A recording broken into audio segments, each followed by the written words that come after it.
Hello everyone, welcome to class work institute. तो NEET 2025 का एक और इम्पॉर्टेंट क्वेश्चन आज हम लोग डिस्कस करेंगे, जो कि आया था पॉलीजेनिक ट्रेट पे, है ना। तो आइए पहले क्वेश्चन देख लेते हैं, उसके बाद फिर हम लोग देखेंगे कि ये क्वेश्चन, इसमें तो कोई कंट्रोवर्सी नहीं थी ना, ये काफ़ी स्ट्रेट फॉरवर्ड सा क्वेश्चन है। आपके एनसीईआरटी में बिल्कुल स्ट्रेट फॉरवर्ड ये क्वेश्चन दिया हुआ है। देखिए, what is the pattern of inheritance for polygenic trait. तो सवाल में क्या पूछा गया है कि पॉलीजेनिक ट्रेट का जो पैटर्न ऑफ इनहेरिटेंस है वो क्या होता है। And options are, option number 1 is autosomal dominant pattern, 2 is X-linked recessive inheritance pattern, number 3 is Mendelian inheritance pattern and number 4 is non-Mendelian inheritance pattern।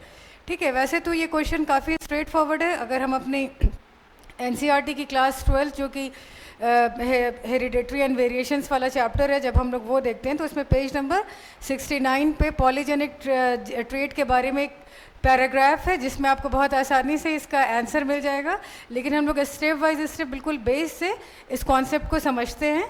ठीक है, तो ये जो मैंने पिक्चर ली है काफ़ी कलरफुल सी ली है, तो ये जस्ट इसीलिए कि ये जो there is a gradation in the skin colour, human में स्किन कलर में या आई के कलर में, ये सब चीज़ में क्या होता है, ग्रेडेशन होता है, एक ग्रेडियंट होता है। ठीक है, तो ये जो पॉलीजीन है ये कुछ उसी से डील कर रहा है ना। तो चलिए, सबसे पहले तो हम लोग देखते हैं कि ये मेंडेलियन और नॉन मेंडेलियन इनहेरिटेंस क्या होता है। इस क्वेश्चन को सॉल्व करने के लिए 2-3 इंपॉर्टेंट कॉन्सेप्ट है। एक तो आपको पता होना चाहिए कि पॉलीजेनिक ट्रेट्स क्या होता है, दूसरा आपको मेंडेलियन इनहेरिटेंस पैटर्न और नॉन मेंडेलियन इनहेरिटेंस पैटर्न ये क्या होता है ये भी पता होना चाहिए, है ना। तो चलिए पहले देखते हैं कि मेंडेलियन इनहेरिटेंस पैटर्न क्या होता है। वो वैसा पैटर्न होता है जो कि मेंडेलियन लॉज को फॉलो करता है, जो मेंडल के लॉज को फॉलो करता है, जो मेंडल ने इनहेरिटेंस का लॉ दिया था। ठीक है, तो जो 3 स्टैंडर्ड लॉज है मेंडल के इनहेरिटेंस का, वो फर्स्ट लॉ क्या है, law of dominance, second is law of segregation and third is law of independent assortment. तो इस लॉज को हम लोग बहुत सिंपल टर्म्स में समझेंगे कि ये लॉज क्या होता है।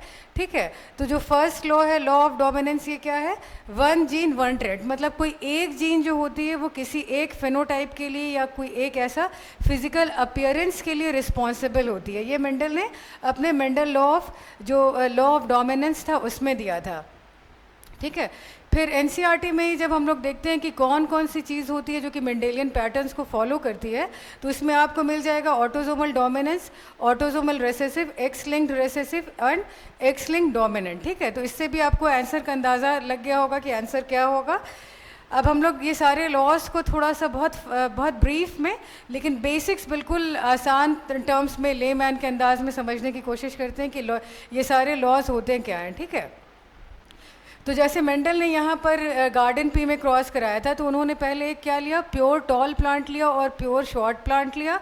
और यहाँ पर जो मेंडल ने ये बताया कि उस टाइम तो जीन और अलील ये सारे टर्म्स नहीं आए थे। मेंडल ने बताया कि from parent two of spring कोई चीज़ कैरी ऑन होती है, और उस चीज़ को मेंडल ने क्या कहा था, फैक्टर कहा था, कि कोई फैक्टर है जो कि ट्रांसफ़र हो जाता है from their parent to the children और टू द ऑफ स्प्रिंग। ठीक है, तो यहाँ गार्डन पी में मेंडल ने क्या लिया, टॉल ट्रीट लिया, एक टॉल प्लांट लिया जिसका, और उन्होंने क्या बताया था कि हर फेनोटाइप के लिए, हर ट्रेट के लिए एक जीन होता है और हर जीन की 2 कॉपी होती है। उसमें से एक कॉपी जो होती है वो दूसरे पे डोमिनेट कर जाती है। ठीक है, तो इस फर्स्ट क्रॉस में देखा गया कि सारे टॉल प्लांट्स को प्योर टॉल प्लांट्स का मतलब ये हुआ कि इसका जेनोटाइप क्या है, होमोजाइगस है, both are capital T is responsible for the tall height and small T is responsible for the dwarf height, short height के लिए। ठीक है, तो यहाँ पे प्योर टॉल टी लिया, प्योर प्लांट लिया गया जो कि क्या है, प्योर टॉल ट्रेट है इसके पास, कैपिटल टी, और यहाँ प्योर शॉर्ट है।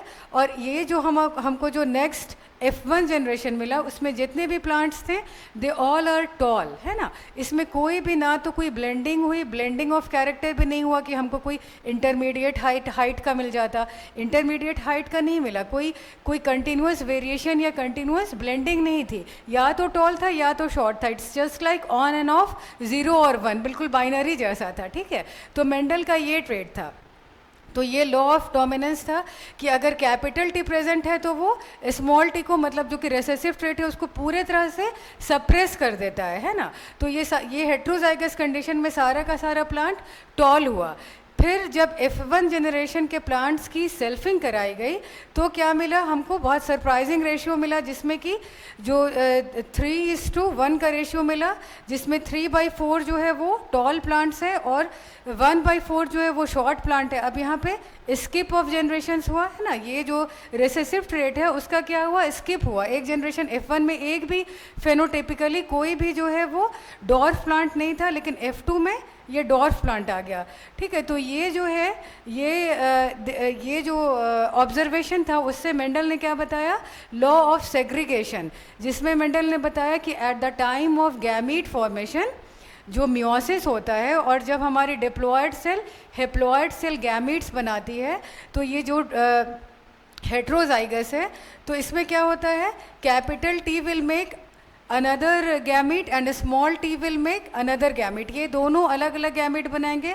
और same with the case of male के भी केस में ये होगा और फीमेल के भी केस में कैपिटल T और स्मॉल t अलग अलग गैमिट बनेंगे। ठीक है, और उसके बाद जो हमको मोनोहाइब्रिड क्रॉस के पास जो रिजल्ट आता है, this is capital T capital T capital T small t capital T small t and small t small t। तो जहाँ जहाँ पे कैपिटल T है वो सारे के सारे क्या हो जाएंगे, वो टॉल ट्री हो जाएंगे, और जिसमें दोनों स्मॉल t है वही सिर्फ एक्सप्रेस होगा एज अ डॉर्फ प्लांट। तो ये था लॉ ऑफ सेग्रीगेशन। तो ये जो दो मेंडल का लॉ है वो लॉ ऑफ डोमिनेंस और लॉ ऑफ सेग्रीगेशन, तो जो भी पैटर्न, जो भी इनहेरिटेंस का पैटर्न है जो इन सारे चीज़ को फॉलो करता है उसको हम लोग क्या बोलते हैं, मेंडेलियन लॉ ऑफ इनहेरिटेंस। लेकिन जो उस पैटर्न को फॉलो नहीं करते हैं वो क्या होते हैं, नॉन मेंडेलियन इनहेरिटेंस। ठीक है, इसमें आपके बुक में एग्जाम्पल में क्या क्या है, इनकम्प्लीट डोमिनेंस जो कि लॉ ऑफ डोमिनेंस के अगेंस्ट है, को डोमिनेंस ये भी उसको फॉलो नहीं करता है, मल्टीपल अलील का कॉन्सेप्ट है जो कि एबीओ ब्लड ग्रुप में होता है, ये भी मेंडेलियन इनहेरिटेंस पैटर्न को फॉलो नहीं करता है ना। और ये इस बार आपके एग्जाम का क्वेश्चन था पॉलीजेनिक इनहेरिटेंस, ये भी क्या होता है, ये भी मेंडेलियन लॉ को फॉलो नहीं करता है, लॉ ऑफ डोमिनेंस को फॉलो नहीं करता है, ये भी हम लोग देखेंगे कि क्या होता है। और फिर प्लियोट्रॉपी, प्लियोट्रॉपी में क्या होता है कि एक जीन जो होता है वो एक से ज़्यादा फेनोटिपिक कैरेक्टर को गवर्न करता है। ठीक है ना, तो ये जो, क्योंकि इस बार आपको ये पॉलीजेनिक इनहेरिटेंस आ चुका है ना एग्जाम में, तो ये सारे भी जो टॉपिक हैं वो इक्वली इंपॉर्टेंट है फॉर द नेक्स्ट एग्जाम 26 के हिसाब से। ठीक है, तो इन सब पे भी इसको भी आप अच्छे से पढ़िए और इस पर भी हम कुछ वीडियोस ज़रूर लगाएंगे। अब ये देखिए, अब हम लोग पॉलीजेनिक ट्रेट पे अब आ जाते हैं कि पॉलीजेनिक ट्रेट क्या है। ठीक है, तो पॉली का मीन्स क्या होता है, ज़्यादा, मोर देन वन। तो एक से ज़्यादा जीन अगर किसी भी फेनोटिपिक एक्सप्रेशन को गवर्न कर रही है तो उसको हम लोग क्या बोलते हैं, पॉलीजेनिक ट्रेट। तो जैसे इसका एग्जाम्पल क्या होता है, ये ह्यूमन में हाइट होती है और ये आई कलर होता है और स्किन कलर होता है। तो इसमें हम लोगों को अराउंड द ग्लोब काफ़ी वेरिएशंस नज़र आता है। देखिए, अगर हम स्किन कलर को एग्जाम्पल ले लें तो जितना भी पोलर रीजन होता है वहाँ पे लाइटर स्किन टोन होते हैं, और जो इक्वेटर पे होता है, जैसे हमारा जो कॉन्टिनेंट अफ्रीका है या एशियन कॉन्टिनेंट है, तो यहाँ पर स्किन कलर कंपैरेटिवली थोड़ा डार्कर होता है ना।